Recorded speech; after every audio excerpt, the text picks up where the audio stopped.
ठीक है, इस वीडियो में हम आपके थोड़े बहुत सेक्स से रिलेटेड डाउट जो हैं वो क्लियर करेंगे। लेकिन मैं कोई एक्सपर्ट सेक्सोलॉजिस्ट नहीं हूँ, मैं कोई डॉक्टर भी नहीं हूँ, मैं कोई गाइनो भी नहीं हूँ, तो आप पहले मेडिकल हेल्प ही ले लीजिए, बाद में वीडियो देखिए। पर अपने लेवल पे जितना कर सकता हूँ उतना मैं करने की कोशिश कर रहा हूँ। मुझे जो समझ में आता है वो मैं बताने की कोशिश करूँगा। तो आप लोग सवाल भेजिए। पहले बंदे ने लिखा है, रोहन ने, एवरेज टाइम बता दे जिसमें girlfriend boyfriend have first time sex. देखो, सेक्स की पहले एवरेज एज की अगर हम बात करें कि दिल्ली एनसीआर का मैं केस ले लेता हूँ क्योंकि मैं वहाँ से बिलोंग करता हूँ। अगर तुम ये पूछ रहे हो कि दिल्ली एनसीआर में बॉयफ्रेंड गर्लफ्रेंड का पहला सेक्सुअल एक्सपीरियंस किस एज में होता है, तो ये कुछ इंपॉर्टेंट पॉइंट्स हैं। इंडिया में ओवरऑल पहले बता देता हूँ। नेशनल फैमिली हेल्थ सर्वे के हिसाब से NFHS के मुताबिक मर्द 20 से 24 साल की उम्र में पहली बार अपना खाता खोल देता है, जबकि औरतें 15 से 19 साल के बीच में पहला सेक्स करती हैं। दिल्ली एनसीआर में अर्बन एरियाज़ में, जैसे कि दिल्ली एनसीआर है, ये एज थोड़ी ज़्यादा हो सकती है। स्टडीज़ के मुताबिक अर्बन वुमेन का एज फॉर सेक्स 20.3 साल तक है, क्योंकि जबकि रूरल एरियाज़ में काफ़ी कम है, 18.6, क्योंकि शादी काफ़ी वहाँ जल्दी हो जाती है।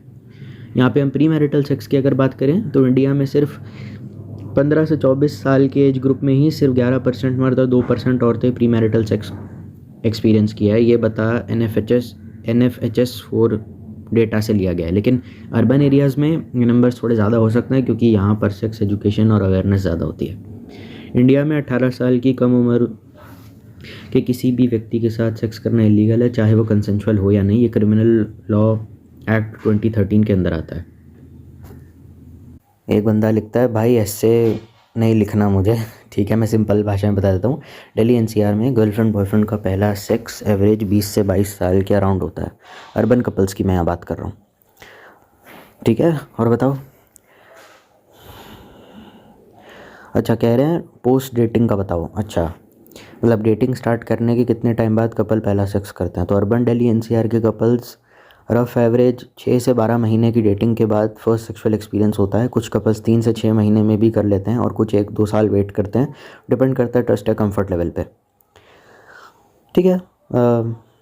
ऑन एन एवरेज अगर आप देखो तो एवरेज देखा जाए तो दिल्ली एनसीआर में गर्लफ्रेंड बॉयफ्रेंड का पहला सेक्स यूजुअली डेटिंग स्टार्ट करने के 8-9 महीने बाद ही होता है, क्योंकि उसमें फर्स्ट टाइम आप डेट कर रहे हैं तो ट्रस्ट लेवल भी उस हिसाब से बिल्ड करना पड़ता है। और आजकल तो पहले दूसरी मुलाकात में भी होना शुरू हो गया वैसे देखा जाए तो। ये स्टैट्स थोड़े पुराने हैं, तो ऐसा मत बोल देना अरे मैंने तो अपनी वाली को देखा और वो एकदम ऐसे हो गई। अगर मैं यहाँ जेन्युइनली उन कपल्स की बात कर रहा हूँ जिनमें प्यार है, जिसमें शादी का एंगल इन्वॉल्व हो सकता है, मतलब समझ रहे हो, फ्यूचर स्पाउस आपका, जैसे कि future husband, future girlfriend, future wife, उसकी बात कर रहा हूँ।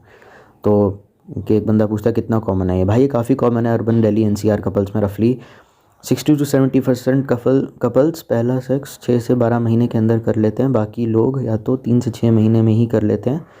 20 to 25% या 1-2 साल वेट करते हैं।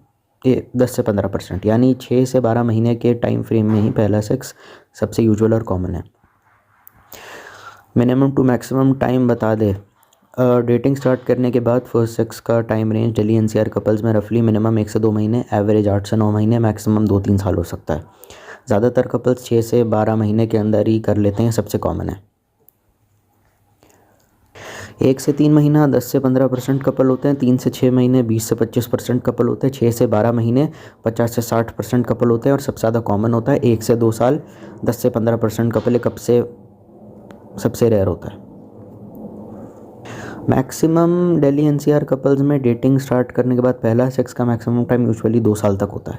कुछ रेयर केसेस में 2-3 साल भी हो सकता है, लेकिन ये बहुत अनकॉमन हो गया आज की डेट में। अब अरेंज मैरिज का तुम पूछ रहे हो कि अरेंज मैरिज में पहला सेक्स कितने टाइम बाद होता है। तो अगर हम देखें अर्बन इंडिया में अरेंज मैरिज के केसेस में पहला सेक्स का टाइम थोड़ा अलग होता है। शादी के तुरंत बाद या हनीमून या फर्स्ट वीक 50 से 60% कपल हो जाते हैं। 1-2 महीने के अंदर 25 to 30% कपल होते हैं। 3 से 6 महीने के अंदर 10 से 15% कपल होते हैं। 6 महीने से ज़्यादा वेट तो लेस देन 5% कपल होते हैं। और ये डेटा जो है अरेंज मैरिज का ही है। मेजॉरिटी कपल्स हनीमून या फर्स्ट मंथ में ही पहला सेक्स कर लेते हैं। रेयर केसेस में पहला सेक्स 3 से 6 महीने या थोड़ा ज़्यादा वेट के बाद होता है। अरेंज मैरिज के लिए काफ़ी रिलायबल पैटर्न है। अब कोई पूछ रहा है तो ज़्यादातर कपल्स हनीमून पे क्या करते हैं इंडियन एनसीआर क्या, अच्छा क्या सामान ले जाते हैं, अच्छा सॉरी।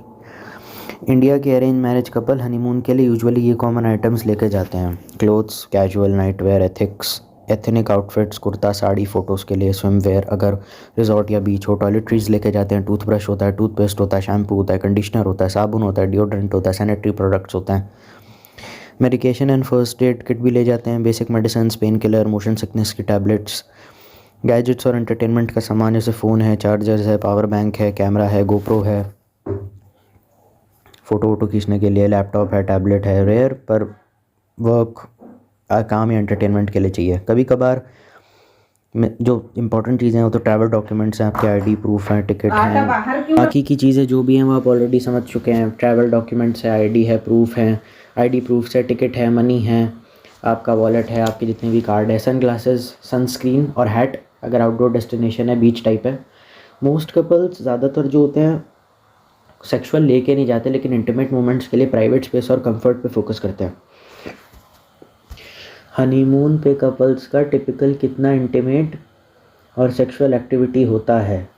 देखो यार, डिपेंड करता है कि तुम्हारे अंदर कितनी ज़्यादा ठरक है, पर मैं फिर भी टाइमिंग एंड फ्रीक्वेंसी अगर आप पूछ रहे हो कि हनीमून के दौरान टिपिकल इंटीमेसी सेक्सुअल एक्टिविटी होती है, तो देखो दुनिया भर में 3 से 7 दिन तक का ही हनीमून हो सकता है, क्योंकि 3 दिन इसमें से 1-2 दिन आपके आने जाने में लग जाएंगे, तो टिपिकली 3 से 5 दिन का ही आपका हनीमून हो सकता है।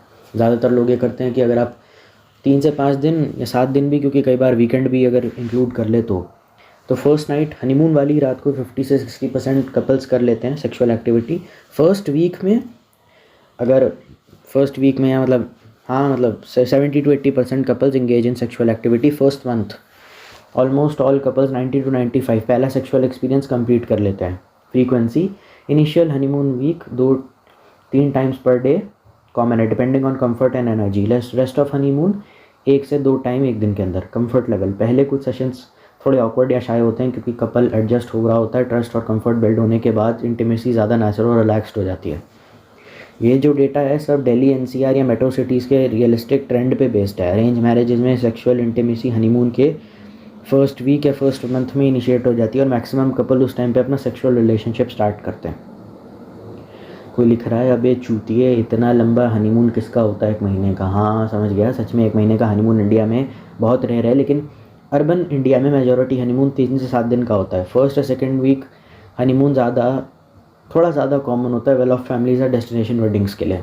फर्स्ट मंथ बहुत ही रेयर और मोस्टली लग्जरी या अब्रॉड ट्रिप्स में होता है। मतलब पहला सेक्सुअल एक्सपीरियंस यूजुअली हनीमून के 3 से 7 दिन के अंदर ही होता है। ज़्यादा लंबा हनीमून लेने वाले कपल्स कम होते हैं। अच्छा अगर अरेंज मैरिज, अच्छा किसी ने पूछा है अगर अरेंज मैरिज हो तो कब तक फर्स्ट सेक्स हो जाता है भैया? देखो अगर अरेंज मैरिज है, अर्बन इंडिया में अरेंज मैरिज कपल्स के लिए रियलिस्टिक बता रहा हूँ, फर्स्ट नाइट या सुहागरात के 50 से 60% कपल जुट जाते हैं। फर्स्ट वीक में 70 to 80% कपल हो जाते हैं। फर्स्ट मंथ में 90 to 95% कपल हो जाते हैं। बेसिकली जब पहला सेक्स हो जाता है 90 to 95%, मतलब मैक्सिमम केसेस में पहला हनीमून के फर्स्ट मंथ के अंदर ही कंप्लीट हो जाता है, और उसके बाद couple regular sexual relationship start कर देते हैं। फिर बच्चा हो गया तो फिर सेक्स भूल जाओ। और वेडिंग नाइट पे ज़्यादातर कितने कपल सेक्स करते हैं? अर्बन इंडिया के अरेंज मैरिजेस की अगर मैं बात करूँ स्पेशली, तो वेडिंग नाइट या सुहागरात पे 50 से 60% कपल पहले सेक्सुअल एक्टिविटी करते हैं। 40 to 45% शाय होते हैं, टायर्ड होते हैं, इमोशनली एडजस्ट कर रहे होते हैं, और फर्स्ट वीक या हनीमून में पहला सेक्स कर लेते हैं। मतलब हाफ फिश कपल्स इंटीमेट होते हैं, बाकी पहला सेक्सुअल एक्सपीरियंस थोड़ी देर के बाद ही होता है। यहाँ पे ये डेटा अरेंज मैरिज के लिए है। तो अब किसी ने पूछा है ज़्यादातर पति इनिशिएटिव करते हैं या पत्नी करती हैं? अगर अर्बन इंडिया की बात करी जाए अरेंज मैरिजेस कपल्स में रियलिस्टिक ट्रेंड ये है कि ज़्यादातर केसेस में पति हस्बैंड ही इनिशिएट करता है, 70 to 75%। वाइफ होती है इनिशिएट करती है 15 से 20%, और म्यूचुअल शेयर्ड इनिशिएशन होता है 5 से 10%। यानी मोस्टली हस्बैंड ही पहला स्टेप लेता है, लेकिन वाइफ भी कंफर्टेबल होने के बाद अपनी तरफ से इनिशिएटिव लेती है। अब live in relationship couples in Delhi NCR का सेक्स लाइफ बता। दिल्ली एनसीआर में अर्बन इंडिया के लिव इन रिलेशनशिप कपल्स का सेक्सुअल बिहेवियर अरेंज मैरिज से काफ़ी अलग होता है, क्योंकि timing of first sex almost immediately है, पहले हफ्ते में ही 70 से 80% कपल सेक्सुअल रिलेशनशिप स्टार्ट कर देते हैं।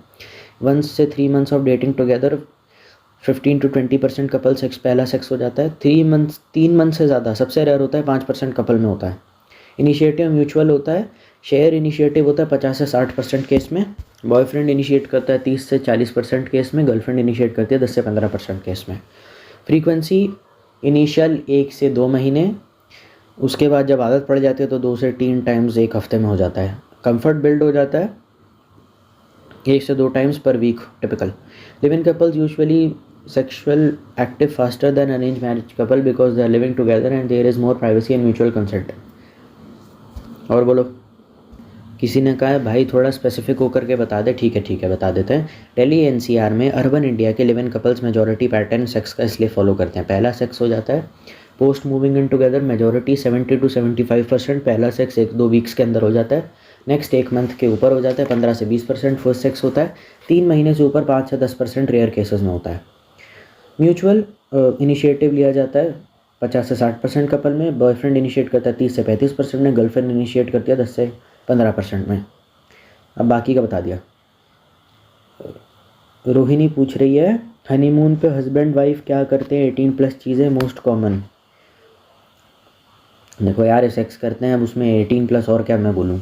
रियलिस्टिकली बता रहा हूँ, अर्बन इंडिया के अरेंज मैरिज कपल्स के हनीमून पे मोस्ट कॉमन एडल्ट 18+ चीज़ें किसिंग एंड कडलिंग सारे कपल करते हैं। Four play and touching, hands, hugs and gentle मतलब सहलाना। प्राइवेट या sexual intercourse, vaginal sex majority couples 50 से 60% कपल फर्स्ट नाइट या 90% फर्स्ट वीक। ओरल सेक्स काफ़ी कम कॉमन है, 10 से 15% कपल्स इनिशियली करते हैं।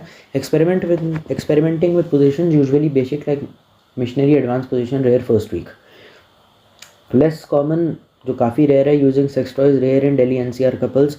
BDSM role play very rare, mostly later in relationship. Public और semi public intimacy almost none, usually private. Majority couple start gently, comfort consent पे focus करते हैं। First night या हनीमून इनिशियल डेज में exploration, mostly limited to basic sex and four play. और बताओ, honeymoon की बात कर रहा है। अच्छा ठीक है, सॉरी दिल्ली एनसीआर नहीं, अर्बन इंडिया के अरेंज मैरिज कपल्स हनीमून के दौरान रियलिस्टिक 18+ सेक्सुअल एक्टिविटी पैटर्न क्या है। तो kissing cuddling and make-out 90% couples. Four play touching 80 to 85% couple. Sexual intercourse vaginal sex 50 to 60% couple. Oral sex advance वाली चीज़ें 5 से 10% होती हैं। बाकी का हनीमून 3 से 7 दिन का है, जितना भी होता है। सेक्सुअल इंटरकोर्स ऑलमोस्ट डेली होता है, एक्सेप्ट 2 टाइम एक दिन में। 70 से 80% couple. Foreplay and cuddling 100% couple. Trying simple position variation 40 to 45% couple. Oral sex and minor experimentation 10 to 15% couple. Most couple honeymoon के इनिशियल डेज में ही basic intimacy and comfort building पे focus करते हैं। एडवांस एक्सपेरिमेंटेशन मोस्टली हनीमून के आगे वाले week से मंथ्स में होती है। अब कोई और पूछ रहा है सिर्फ सेक्स या और भी कुछ रोमांटिक चीज़ें करते हैं, लाइक टेकिंग शावर एंड 18+ वैसा कुछ बताओ। अच्छा, अर्बन इंडिया के हनीमून कपल्स के लिए realistic romantic plus sexual activities का ब्रेकडाउन कर लेता हूँ। किसिंग एंड कडलिंग तो हो गया, foreplay touching 80 to 90% couple. Vaginal sex या इंटरकोर्स 50 to 60% फर्स्ट नाइट या 90% in the first week. Oral sex या light experimentation 10 to 15% couples. Kissing and cuddling 90 to 100% couples. Romantic and non sexual activity, talking, sharing feelings, emotional bonding 90 to 95% couple या 95 to 100% couples. Holding hand, hugging, stroking 90% couple. Showering together, taking a bath and private time and hotel या resort room 40 to 45% couple. Movie देखना, cuddling on bed और reading together 60 to 70% couple. तो ये है। Mostly couples bathtub में क्या करते हैं। अच्छा ठीक है, मतलब बाथटब नहीं, बाथटब, शावर या बेदिंग टुगेदर। रियलिस्टिक पैटर्न कुछ इस तरीके का है। देखो, कडलिंग, हगिंग या जेंटल टचिंग 80 to 80% कपल्स करते हैं। किसिंग 70% कपल करते हैं। वॉशिंग ईच अदर और playful splashing 60% couple. Foreplay, intimate touching 40 to 45% couple. Sexual, अच्छा अब ये लेस कॉमन चीज़ें हैं, एकदम rare. Sexual intercourse in bathtub 10 to 15% couple करते हैं। Advance experimentation, toys, position and role play extremely rare 5%। Majority couples shower time पे intimate या रोमांटिक बॉन्डिंग करते हैं। सेक्सुअल इंटरकोर्स रेयर होता है फर्स्ट फ्यू डेज में। Focus mostly on fun, closeness, comfort, sensual touching पे होता है। मोस्ट कॉमन जो मैंने बता दिया, cuddling, kissing, washing each other, foreplay, वो सब बता दिया मैंने। How common is polygamy these days? India में पॉलीगैमी आजकल काफ़ी रेयर है, स्पेशली अर्बन एरियाज़ में, और हो या रूरल एरियाज़ में हो। रूरल एरियाज़ में का पता नहीं, अर्बन का मैं बता देता हूँ क्योंकि मैं वहीं पला बड़ा हूँ इसीलिए। दिल्ली एनसीआर में या मैं तो Hindus, Christians and most urban couples legally monogamous Indian penal code plus Hindu marriage act के हिसाब से होता है। ठीक है, कुछ लॉ हैं जो अलाउ करता है max 4 wife, but Indian urban educated में प्रैक्टिस नहीं करते हैं। अर्बन इंडिया में दिल्ली एनसीआर में more than 1% couple polygamous relationship में होते हैं। रूरल आइसोलेटेड केसेस थोड़ा ज़्यादा, लेकिन फिर भी अनकॉमन होता है। मोस्ट अर्बन कपल्स और फैमिलीज मोनोगनी को एक नॉर्मल और अनएक्सपेक्टेड मानते हैं, और वैसे भी गांव में तो ऑलमोस्ट रेयर है क्योंकि वहाँ के लोग बहुत संस्कारी होते हैं। ओपन रिलेशनशिप का सिनेरियो बड़े शहरों में आजकल कुछ इस तरीके का। अच्छा हाँ, किसी ने पूछा है भाई ओपन रिलेशनशिप के बारे में कुछ बताओ। देखो, अर्बन जगहों में 5 से 10% कपल एक्सप्लोर ओपन रिलेशनशिप करते हैं। मेजॉरिटी कपल 90% मोनोगमस ही रहते हैं। ओपन रिलेशनशिप के कैरेक्टर्स क्या होते हैं? पैचुअल partners, mutually agree to see each other people, transparency and consent के साथ high emphasis. Mostly young urban working couples या स्टूडेंट ये करते हैं। अर्बन सर्कल्स में social acceptance, limited acceptance in progressive groups में। अगर सोशल एक्सेप्टेंस की बात करें for open relationship, urban circles में लिमिटेड है। फैमिली और मेन स्ट्रीम जगह पे लार्जली गालियाँ देते हैं इन चीज़ों को। ओपन रिलेशनशिप एग्जिस्ट करते हैं पर mostly among young urban and liberal couple. Majority all still monogamous और ट्रेडिशनल सेटअप फॉलो करते हैं, और गाँव खेड़े में होंगे तो जिंदा ही जला देंगे, तो फर्क ही नहीं पड़ता। अब कोई पूछ रहा है, मान लेते हैं कि I have a girlfriend and there is no physical contact since a very long time. कोई चुम्मा चाटी नहीं, कोई कडल वगैरह नहीं, कुछ सेक्स नहीं, only mild hugs and hand shakes. तो ऐसे में वो क्या बोलेगी मुझे? अगर लॉन्ग डिस्टेंस है, नो फिजिकल कॉन्टैक्ट रिलेशनशिप में हो, दोनों में से दोनों केसेस में हो सकता है, सिर्फ माइल्ड हग्स या हैंडशेक हो रहे हैं, बहुत टाइम हो गया है, तो पॉसिबल रिएक्शन इससे ऐसे आ सकता है, फ्रस्ट्रेशन हो सकती है या कन्फ्यूजन हो सकती है। तुम मुझे कितनी देर से मिल रहे हो और कुछ इंटीमेट नहीं कर रहे, ये नॉर्मल है क्योंकि अर्बन कपल्स में फिजिकल क्लोजनेस एक्सपेक्टेशन होती है। अर्बन यूज़ करने के लिए आई एम रियली सॉरी क्योंकि डेटा में पढ़ रहा हूँ तो उसमें अर्बन लिखा आ रहा है बार बार। इमोशनल डिस्टेंस हो सकता है, विड्रॉल हो सकता है अगर वो इमोशनली या फिजिकली सेटिस्फाइड नहीं है, डिस्टेंस हो जाए, या टेक्स्ट या कॉल्स में थोड़ा शॉर्ट या रिजर्व्ड हो सकती है, या फिर कॉन्वर्सेशन या क्वेश्चनिंग कर सकते हैं, क्या तुम कंफर्टेबल नहीं हो, हमारे रिलेशनशिप में बाउंड्रीज़ क्या हैं।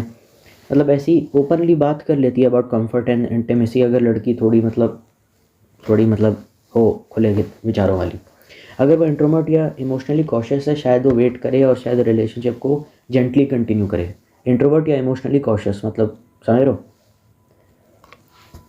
ये असलम पूछ रहा है, I am asking you for a perspective of girlfriend from कभी सेक्सुअली इंटीमेट नहीं हुए for 6 months, no lip kiss, no make out, only handshakes as well as. तो ऐसे में वो क्या करेगी, क्या बोलेगी मुझे एज हर बॉयफ्रेंड? अच्छा, अब क्लियर है। अब 6 महीने हो गए रिलेशनशिप में, कोई सेक्सुअल इंटीमेसी नहीं हुई, कोई चुम्मा चाटी मेकआउट वगैरह नहीं हुआ, लिप्स पे कहीं पे भी नहीं, सिर्फ हैंडशेक हुए या हग हुए हैं। तो डायरेक्ट मैं most likely reactions from a direct question या क्लैरिफिकेशन मांगेंगी, तुम्हारी फीलिंग्स मेरे लिए है भी या नहीं, क्या हमारे रिलेशनशिप में कुछ चेंज होगा। क्योंकि सीधा ही ओपन या डायरेक्ट होती है जब इंटीमेसी नहीं हो रही होती। फ्रस्ट्रेशन हो सकती है, डिसअपॉइंटमेंट हो सकती है, इतनी देर हो गई कुछ भी नहीं हुआ, मुझे समझ नहीं आ रहा तुम कंफर्टेबल हो या नहीं। इमोशनल डिस्टेंस से विड्रॉल दे सकती है। अगर सिचुएशन क्लैरिफाई नहीं होती तो इमोशनली डिस्टेंस हो सकती है, टेक्स्ट कॉल में शॉर्ट रिप्लाईज या कम इंटरेक्शन हो सकती है, टेस्टिंग और इनिशिएटिव मतलब हिंट्स देगी, टीज़ करेगी if you take the next step. Cuddling, brushing hands together, jokingly asking about kisses.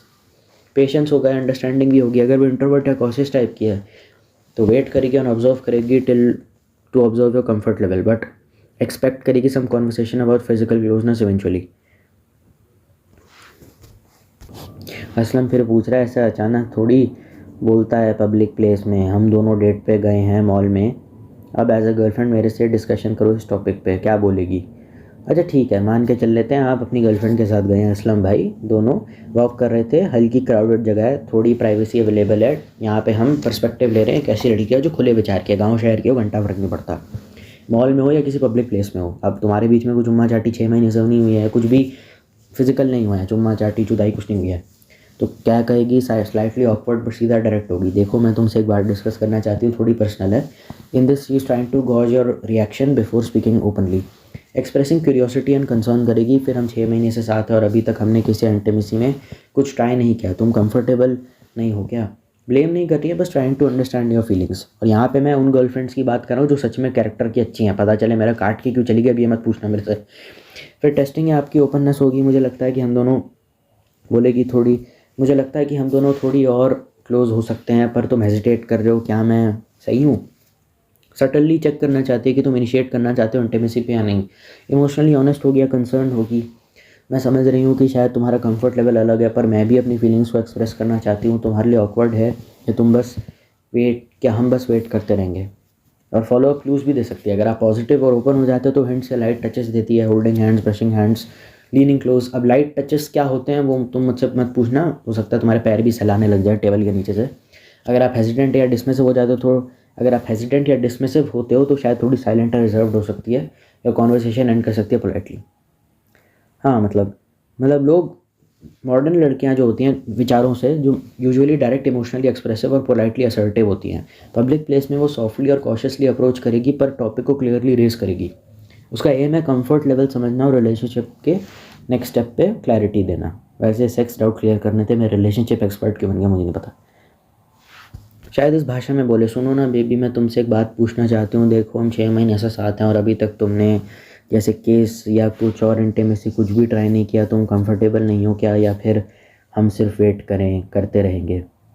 फिर पॉज लेगी, थोड़ा ऑकवर्ड, लाइटली ब्रश हो सकता है तुम्हारे साथ, मतलब हेयर ब्रश करेगी लाइटली तुम्हारे हाथ के साथ, गॉज करने के लिए, रिएक्शन लेने के लिए। मैं समझ सकती हूँ कि अगर तुम थोड़ा हेजिटेट कर रहे हो, पर मुझे लगता है कि हमें थोड़ा और क्लोज होना चाहिए, इमोशनली भी और फिजिकली भी। तुम क्या सोचते हो।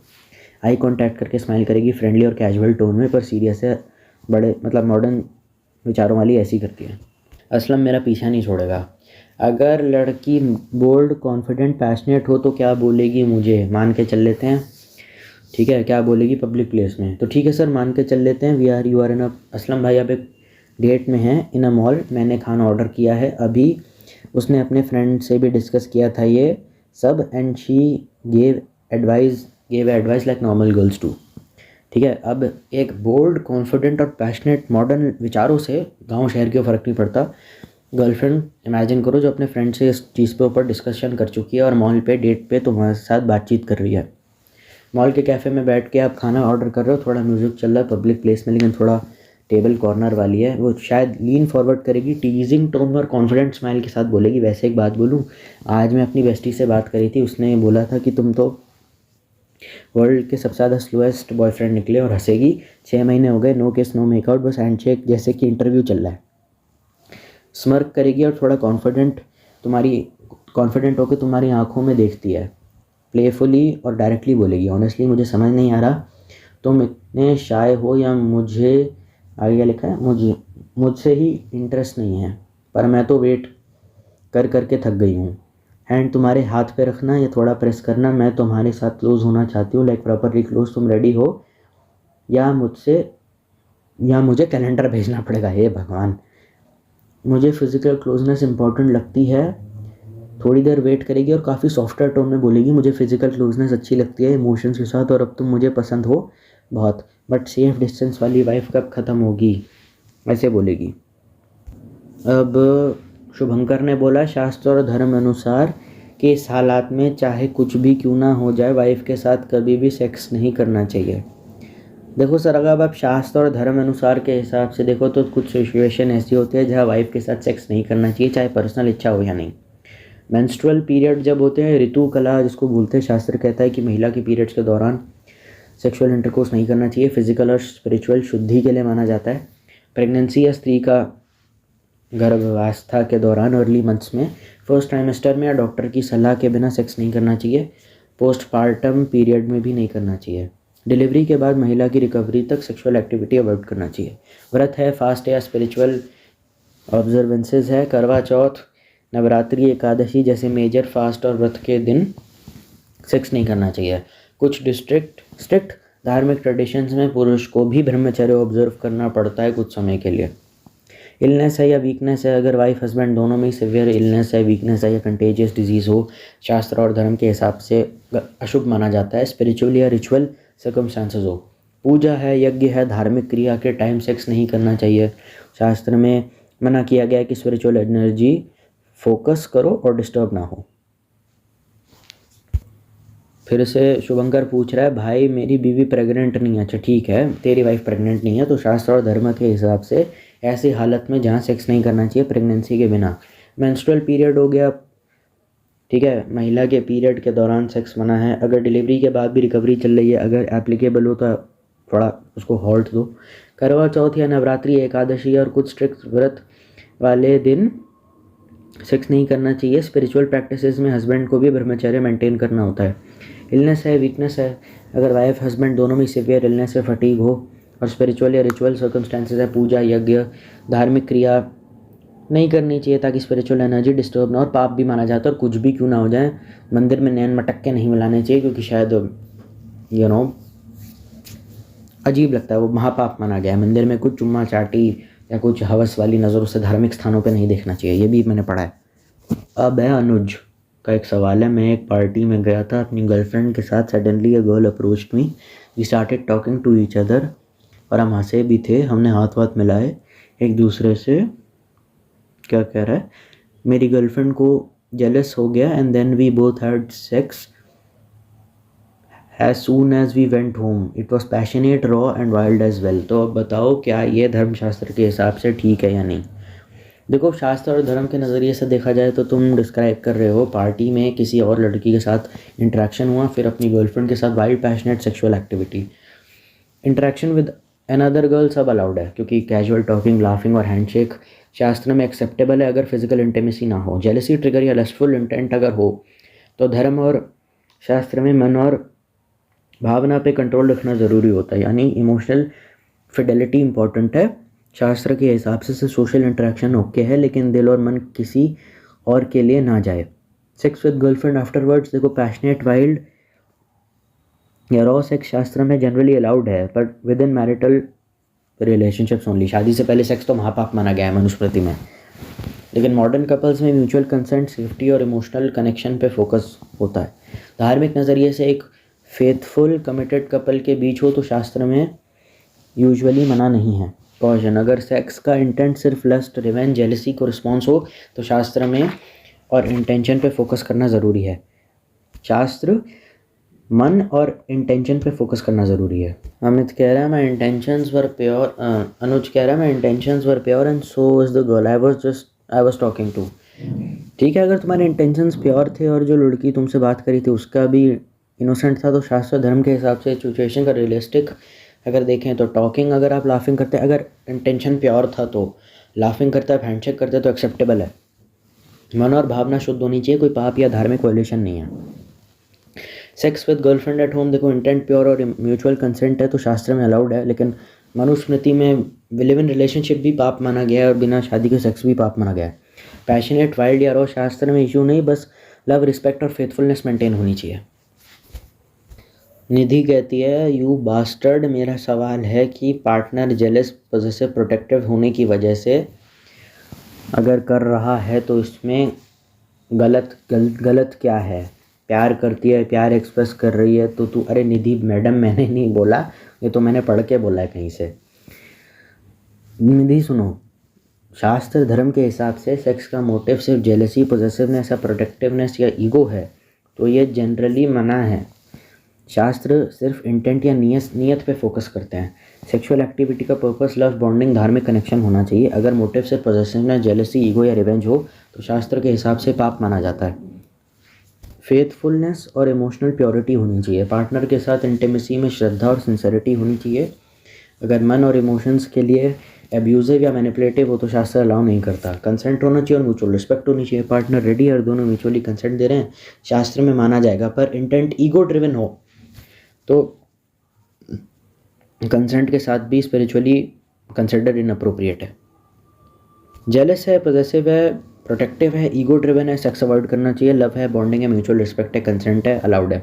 मॉरल स्पिरिचुअल गाइडलाइन है, अपना मन और नीयत शुद्ध रखो, ना कि पार्टनर को मैनिपुलेट करके उसको यूज़ करो।